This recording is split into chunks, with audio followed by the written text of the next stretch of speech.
भारत माता की, भारत माता की, छत्रपती शिवाजी महाराज की, धर्मवीर छत्रपती संभाजी महाराज की, जय भवानी, जय भवानी। हिंदवी स्वराज्याचे सरसंस्थापक छत्रपती शिवरायांना मानाचा मुजरा करतो। भारतीय राज्यघटनेचे शिल्पकार भारतरत्न डॉक्टर बाबासाहेब आंबेडकर यांना मानवंदना अर्पित करतो, ज्यांनी खऱ्या अर्थानं स्त्री शिक्षणाची मुहूर्तमेढ ठेवली ते महात्मा ज्योतिबा फुले आणि क्रांतिज्योती सावित्रीबाई फुले यांच्या चरणी नतमस्तक होतो। त्याचप्रमाणे संत सेवालाल महाराज आणि भगवान बिरसा मुंडा यांना देखील नमन करतो।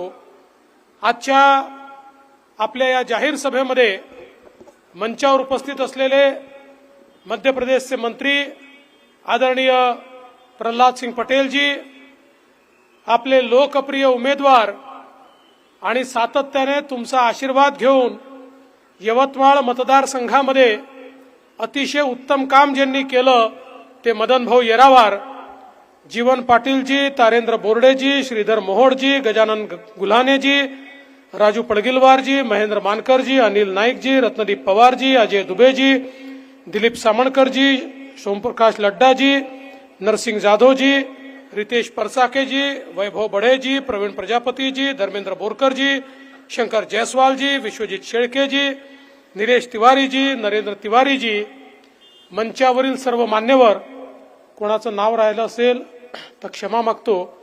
लिहिणाऱ्याची चूक आहे, माझी चूक नाही आहे, पण तरी देखील मी क्षमा मागतो। आणि या ठिकाणी मोठ्या संख्येने उपस्थित असलेल्या माझ्या सर्व लाडक्या बहिणी आणि तितक्याच लाडक्या भावांनो, आज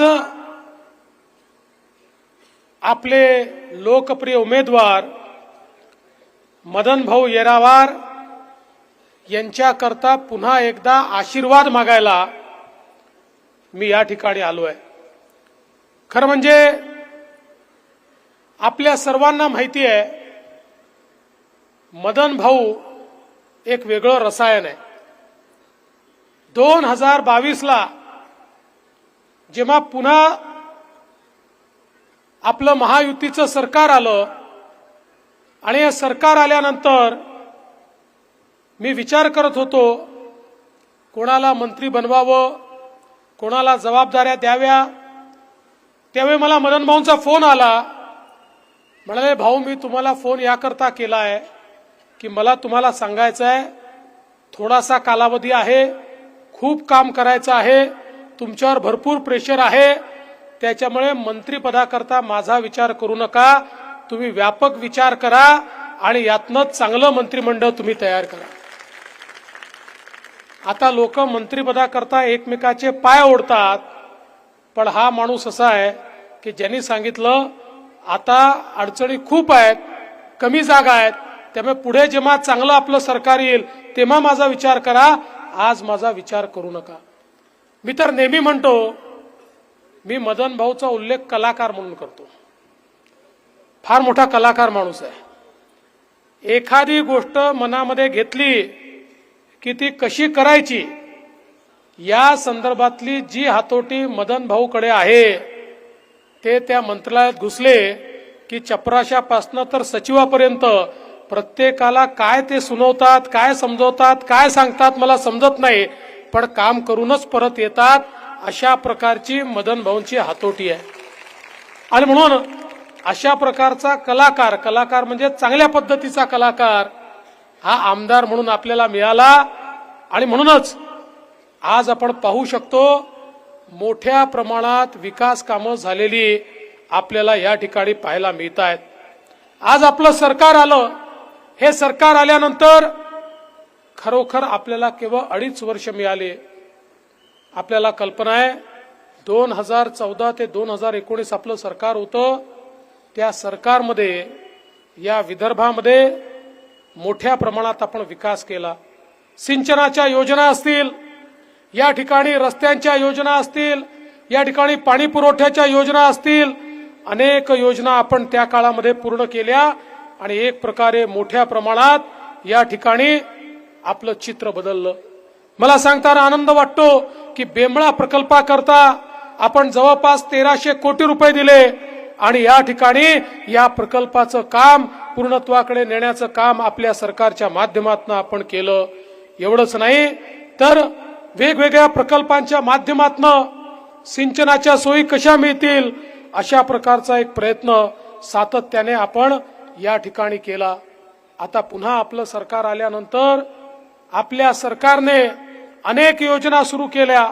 विशेषतः शेतकऱ्याच्या पाठीशी उभं राहण्याचा निर्धार आपल्या सरकारचा होता आणि म्हणून सगळ्यात पहिल्यांदा माननीय मोदीजींनी किसान सन्मान योजनेच्या अंतर्गत 6,000 रुपये शेतकऱ्यांना द्यायला सुरू केलं. तर आपणही नमो किसान सन्मान योजना सुरू केली. त्यात 6,000 रुपयाची भर घातली आणि 12,000 रुपये शेतकऱ्यांना द्यायचा निर्णय घेतला. आणि आता सांगतो नवं सरकार आल्यानंतर 12,000 नाही 15,000 रुपये आम्ही शेतकऱ्यांना देण्याचा निर्णय घेतलेला आहे. 1 रुपयामध्ये पीक विम्याची योजना आपण आणली. महाराष्ट्रातल्या 1,20,00,000 शेतकऱ्यांना यावर्षी 8,000 कोटी रुपये दिले. 2.5 वर्षामध्ये 1 रुपयाच्या पीक विम्यातनं जवळपास 16,500 कोटी रुपये शेतकऱ्यांना नुकसान भरपाई पोटी आपण दिले.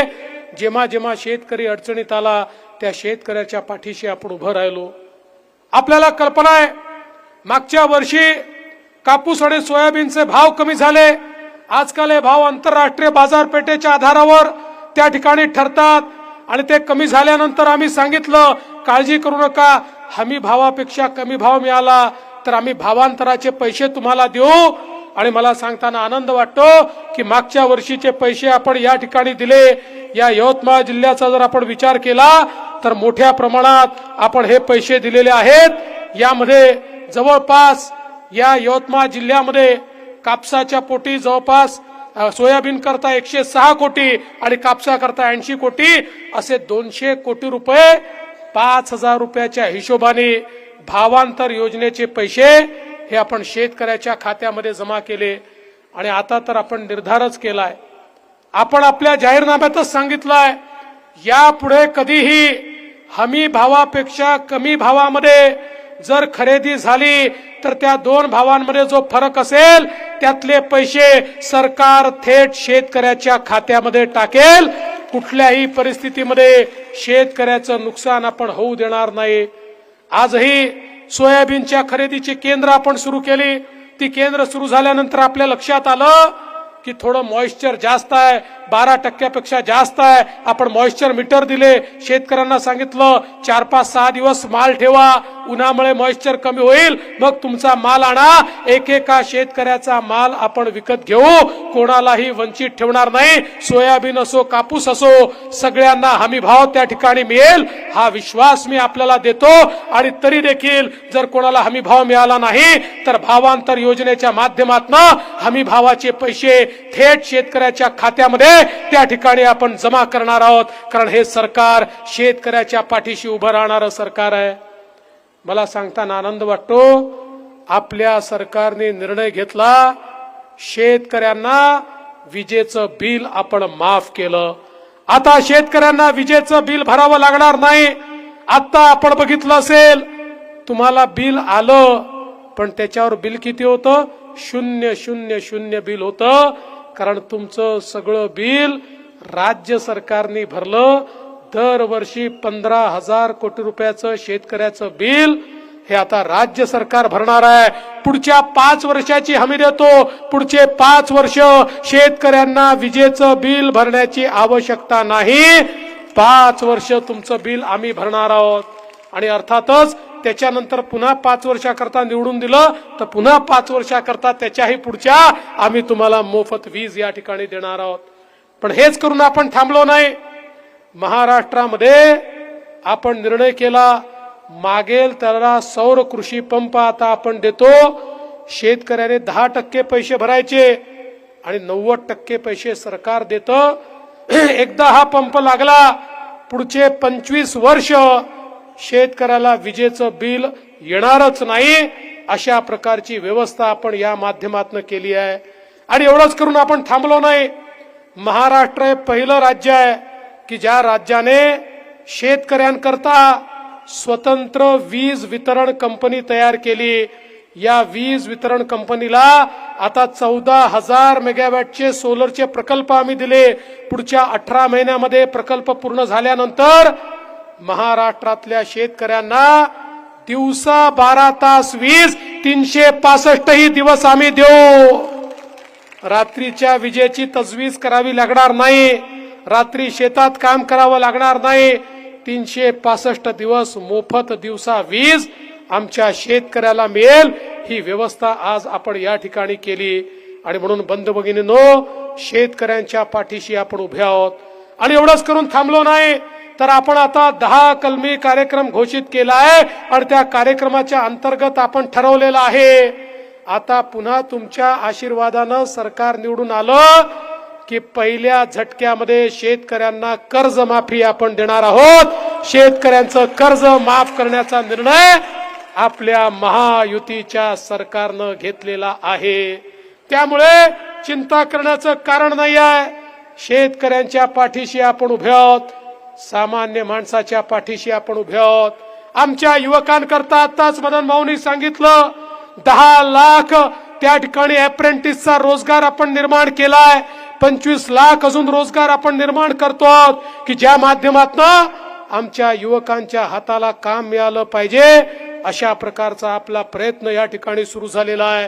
नुकताच आपण अमरावतीच्या जवळ टेक्सटाईल पार्क सुरू केला. यवतमाळ, अमरावती आजूबाजूचे जेवढे जिल्हे आहेत या जिल्ह्यातल्या 10 लाख तरुणांना त्या टेक्सटाईल पार्कमुळे त्या ठिकाणी रोजगार मिळणार आहेत. इतक्या मोठ्या प्रमाणात गुंतवणूक येते आहे आणि या टेक्सटाईल पार्क करता सगळा पैसा आपल्याला माननीय प्रधानमंत्री नरेंद्र मोदीजींनी दिलाय. एकीकडे आपल्या कापसाला भाव मिळेल आणि दुसरीकडे आपल्या तरुणाईच्या हाताला काम मिळेल. अशा प्रकारचं काम हे आपल्या सरकारच्या माध्यमातून सातत्याने होताना आपल्याला पाहायला मिळत आहे. आज या निमित्ताने मला सांगितलं पाहिजे, समाजातले जे वेगवेगळे घटक आहेत त्या घटकांचा कल्याण करण्याचं काम देखील आपलं सरकार करत आहे. आमच्या आदिवासी समाजाकरता बिरसा मुंडाची योजना आपण तयार केली. 4,000 कोटी रुपये त्या योजनेच्या अंतर्गत आपण दिले.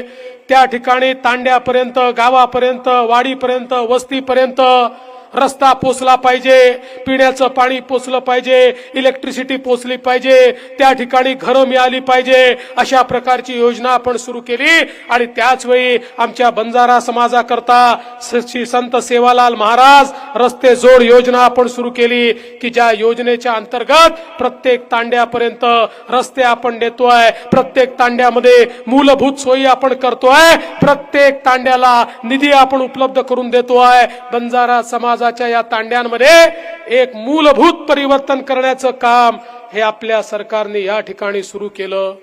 आज मला सांगितलं पाहिजे, आमच्या बंजारा समाजाकरता जी दक्षिण काशी आहे, जी आमची खऱ्या अर्थानं बंजारा समाजाची काशी आहे, पोहरागड, पोहरादेवी, या पोहरादेवीला आपण त्या ठिकाणी 700 कोटी रुपये दिले आणि त्या माध्यमातून त्याचा कायापालट केला. तिथे नंगारा म्युझियम तयार झालं आणि बंजारा समाजाच्या इतिहासात आपल्या स्वातंत्र्यानंतर पहिल्यांदा बंजाऱ्यांच्या काशीमध्ये, पोहरागडमध्ये देशाचे प्रधानमंत्री आले. त्या प्रधानमंत्र्यांचं नाव नरेंद्र मोदीजी आहेत की ज्यांनी त्या ठिकाणी येऊन खऱ्या अर्थानं आई भवानी मातेचं दर्शन घेतलं, पोहरा मातेचं दर्शन घेतलं. त्या ठिकाणी संत सेवालाल महाराजांचं आणि रामराव बापूंचं दर्शन घेतलं. अशा प्रकारे बंजारा समाजाच्या पाठीशी आपण उभं झालो. आज आमच्या अनुसूचित जातीच्या आमच्या तरुणाई करता स्टँडअप सारख्या योजनेतनं त्यांच्या हाताला काम मिळालं पाहिजे. आमच्या मुलांना त्या ठिकाणी वेगवेगळ्या योजना मिळाल्या पाहिजे याकरता आपण काम केलं. आणि त्याच वेळी आमच्या ओबीसी समाजाकरता 54 हॉस्टेल आपण तयार केले. सगळ्या जिल्ह्यामध्ये मुलींचं हॉस्टेल आणि मुलांचं हॉस्टेल आपण तयार केलं की ज्या हॉस्टेलच्या माध्यमातून आमच्या मुलांना शिकता आलं पाहिजे. आणि ज्यांना हॉस्टेलमध्ये जागा मिळणार नाही, मग तो अनुसूचित जातीचा असो, अनुसूचित जमातीचा असो, तो ओबीसी असो, तो व्हीजेएनटी असो, अशा मुलांना जर हॉस्टेलला जागा मिळाली नाही तर आपण त्यांच्याकरता निर्वाह भत्त्याची योजना आणली. 40,000 रुपयापासून 60,000 रुपये आपण त्यांना देतो. त्यांनी खोली करून राहावं आणि मेसमध्ये जेवावं, अशा प्रकारची योजना आपण आणली. गरीबाचा एकही पोरगा न शिकता आता आपल्याला ठेवायचा नाही आणि म्हणून सगळ्या समाजाच्या पाठीशी उभं राहणारं आपलं हे सरकार आहे. आपल्याला कल्पना आहे, आपल्या माय माऊलीच्या पाठीशी हे सरकार उभं आहे. देशाचे प्रधानमंत्री माननीय नरेंद्र मोदीजींनी अतिशय स्पष्टपणे सांगितलं की भारताला जर आपल्याला विकसित करायचं असेल तर विकसित भारतामध्ये सगळ्यात महत्वाचं आहे की या भारताची 50% लोकसंख्या असलेल्या आमच्या माता भगिनी या जोपर्यंत सामाजिक आर्थिक परिवर्तनाचा केंद्रबिंदू होत नाही तोपर्यंत भारत विकसित होऊ शकत नाही. आणि म्हणून मोदीजींनी बेटी बचाओ बेटी पढाओ पासनं लखपती दीदी पर्यंतचा कार्यक्रम आखला. आज मोदीजींच्या नेतृत्वात 3 कोटी आमच्या भगिनी लखपती दीदी होत आहेत.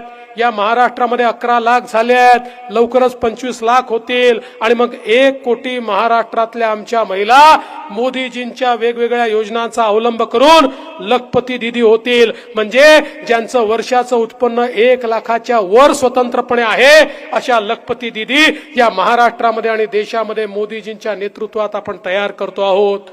मी परवा जळगावला लखपती दीदींच्या संमेलनात गेलो होतो. एक अशीच आपल्यासारखी आमची भगिनी त्या ठिकाणी होती. तिचा सत्कार केला. मी तिला विचारलं, ताई तुम्ही लखपती झालात, मग आता वर्षाला किती पैसा कमावता? त्या म्हणाल्या, मी वर्षाला 12 लाख रुपये कमावते. मी म्हटलं तुमचा काय व्यवसाय, कधीपासून आहे? म्हणाल्या 3 वर्षापूर्वी सुरू केला. मोदीजींच्या वेगवेगळ्या योजनांचा फायदा मिळाला. आज मी स्वतः त्या ठिकाणी 50 महिलांना काम देते आणि या ठिकाणी 12 लाख रुपये वर्षाला मी कमवते. हे मोदीजींनी महिलांकरता करून दाखवलं. आणि आपलंही माननीय एकनाथराव शिंदेजींच्या नेतृत्वातलं आमचं जे सरकार आहे, आम्ही देखील, मी असतील, अजितदादा असतील, मुख्यमंत्र्यांच्या नेतृत्वात आम्ही निर्णय केला महाराष्ट्रामध्येही आपण महिला केंद्रित धोरण केलं पाहिजे. आणि म्हणून सगळ्यात पहिल्यांदा लेक लाडकी सारखी योजना आणली, ज्या योजनेमध्ये घरी जर कन्या रत्न प्राप्त झालं तर घरी लक्ष्मी आल्याचा आनंद झाला पाहिजे, कन्या रत्नाचं स्वागत झालं पाहिजे. आणि म्हणून आपण निर्णय केला, घरी मुलगी जन्माला आल्याबरोबर 5,000 रुपये, ती पहिल्या वर्गात गेली की 5,000 रुपये, ती 7व्या वर्गात गेली की 7,000 रुपये, ती 11व्या वर्गात गेली की 8,000 रुपये, ती 18 वर्षाची झाली की 75,000 रुपये, असा 1 लाख रुपये त्या घराला मिळेल. अशा प्रकारची व्यवस्था आपण केली की मुलींच्या जन्माचं स्वागत या ठिकाणी झालं पाहिजे. आणि आपण दुसरा निर्णय काय केला? आपल्या लक्षात आलं उच्च शिक्षणामध्ये मुलींना संधी कमी मिळते. कारण गरीबाच्या घरी, मध्यमवर्गीयाच्या घरी एक मुलगा असेल, एक मुलगी असेल, शिक्षणाचा खर्च परवडत नाही. आज डॉक्टर, इंजिनियर बनवायचा आहे, प्रायव्हेट कॉलेजमध्ये 4-4, 5-5 लाख रुपये लागतात. मग शिकवायचं कसं हा प्रश्न असतो. आणि म्हणून घरचे लोक त्या ठिकाणी मुलाला शिकवतात आणि मुलीला सांगतात, बाई तुझ्या भावाला शिकू दे, तुझं तर लग्नच करायचं आहे, त्यामुळे तू राहू दे, तू घरीच बैस. त्या मुलीमध्ये कितीही हुशारी असली तरी पैशाच्या अभावी तिला शिकता येत नाही.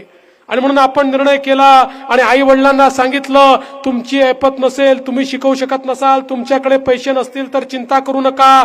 मुलीचे मामा हे मंत्रालयामध्ये बसले आहेत, ते त्या मुलींना शिकवतील.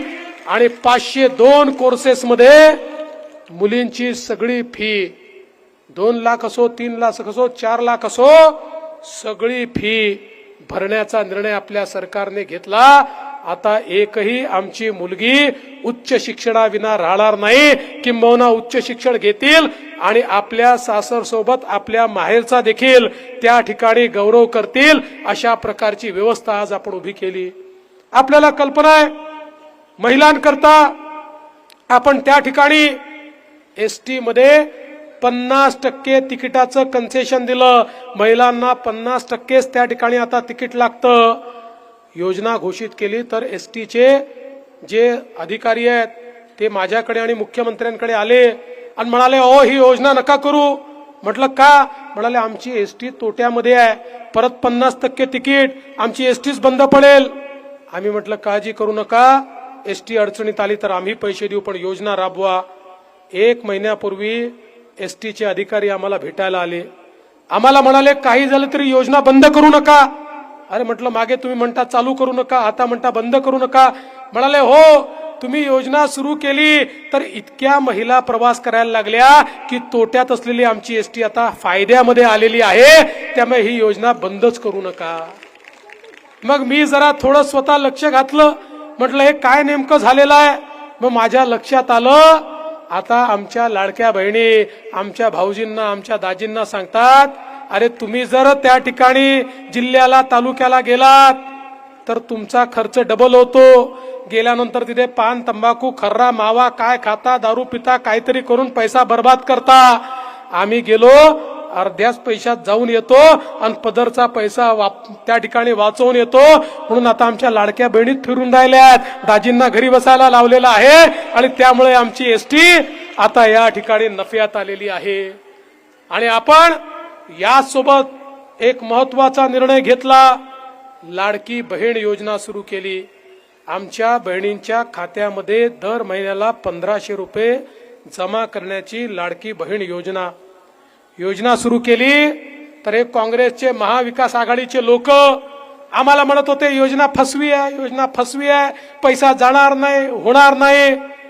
2.5 कोटी महिलांच्या खात्यामध्ये, लाडक्या बहिणींच्या खात्यामध्ये नोव्हेंबर पर्यंतचे पैसे आम्ही जमा करून टाकले आणि त्यांच्या थोबाळावर त्या ठिकाणी दाखवून दिलं की लाडक्या बहिणींना आम्ही त्या ठिकाणी सांभाळणार आहोत.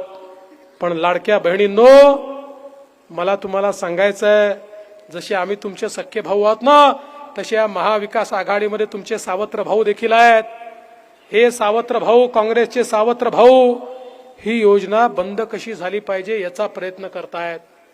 आज मला या ठिकाणी सांगितलं पाहिजे, काँग्रेसचे अध्यक्ष नाना पटोलेजी, माजी मंत्री सुनील केदारजी यांचे अधिकृत निवडणूक प्रमुख अनिल वडपल्लीवार नागपूरच्या हायकोर्टमध्ये गेले आणि तिथे त्यांनी पिटिशन दाखल केली. ही लाडकी बहीण योजना, ही मुलींच्या शिक्षणाची योजना, या सगळ्या योजना म्हणजे पैशाचा चुराडा आहे, याच्यावर तुम्ही स्थगिती द्या.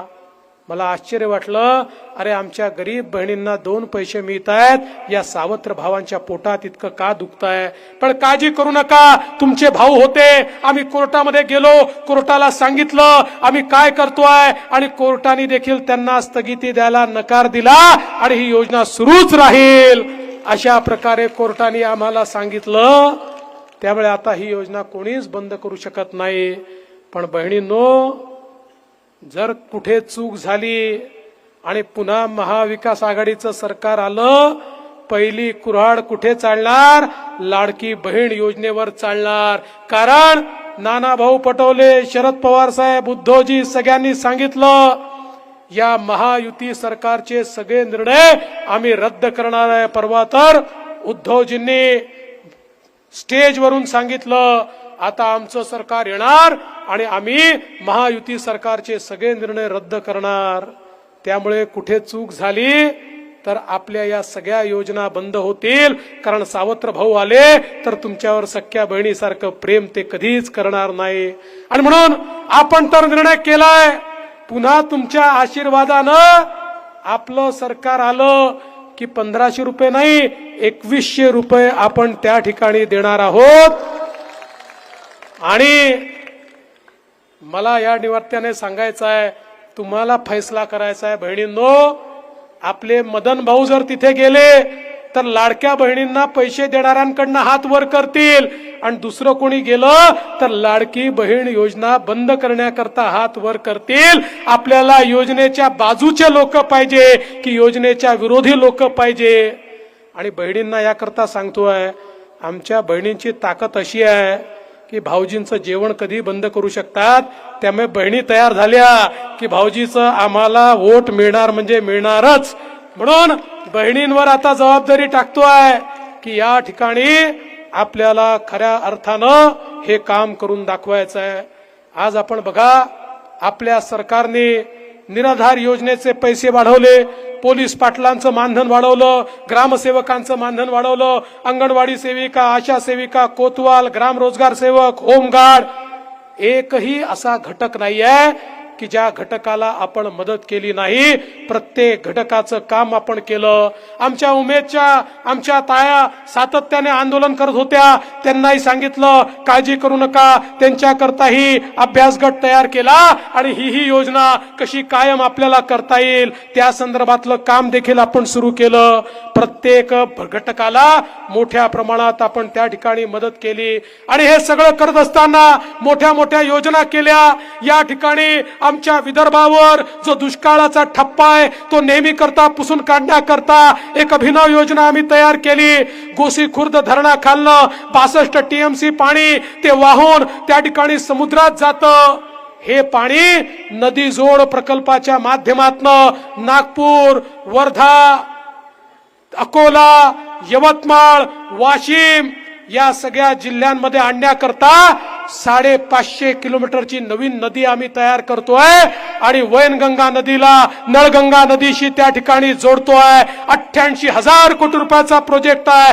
10 लाख एकर जमीन ही ओलिताखाली येणार आहे आणि केवळ कागदावर नाही, प्रत्यक्ष त्याचं टेंडर आम्ही काढलेलं आहे. येत्या काळामध्ये माझा विदर्भ हा दुष्काळी राहणार नाही, तर हा पूर्णपणे पाणीदार विदर्भ असेल. माझा यवतमाळ जिल्हा पाणीदार जिल्हा असेल. अशा प्रकारची व्यवस्था आज या ठिकाणी आपण केली आहे. आणि म्हणून बंधू भगिनींनो, तुमचा आशीर्वाद हवा आहे. इतके वर्ष सातत्याने तुमचं प्रेम मदन भाऊला मिळत आहे, आम्हाला मिळत आहे. तुमच्या प्रेमामुळेच हे करू शकतोय. तुम्ही विचार करा, 2.5 वर्षात आम्ही जर एवढं केलं, पुन्हा 5 वर्ष मिळाले तर आम्ही काय करून दाखवू. आणि म्हणून माझी तुम्हाला विनंती आहे, मदन येरावार यांच्यासारखा एक अत्यंत हुशार, एक अत्यंत कर्तबगार, ज्याला काम काय आहे हे समजतं, शासन काय आहे समजतं, त्या ठिकाणी कशा प्रकारे काम करून घ्यायचे याची हातोटी आहे. आणि सगळ्यात महत्वाचं, मदन भाऊन करता आमच्याकडे यशच आहे, नो नाहीच आहे. मदन भाऊने आम्हाला सांगितलं की होच म्हणावं लागतं, नाही म्हणता येत नाही. त्यामुळे आमच्या सरकारची गुरुकिल्ली ही ज्या मदन भाऊच्या हाती आहे, ते मदन भाऊ तुमचे उमेदवार आहेत. आणि म्हणून आधीपेक्षाही जास्त आणि आजपर्यंतच्या इतिहासात सर्वात जास्त मतं ही मदन भाऊच्या कमळाचं बटन दाबून मदन भाऊंना द्या आणि पुन्हा एकदा महायुतीचं सरकार आणा, एवढीच विनंती करतो आणि थांबतो. जय हिंद, जय महाराष्ट्र.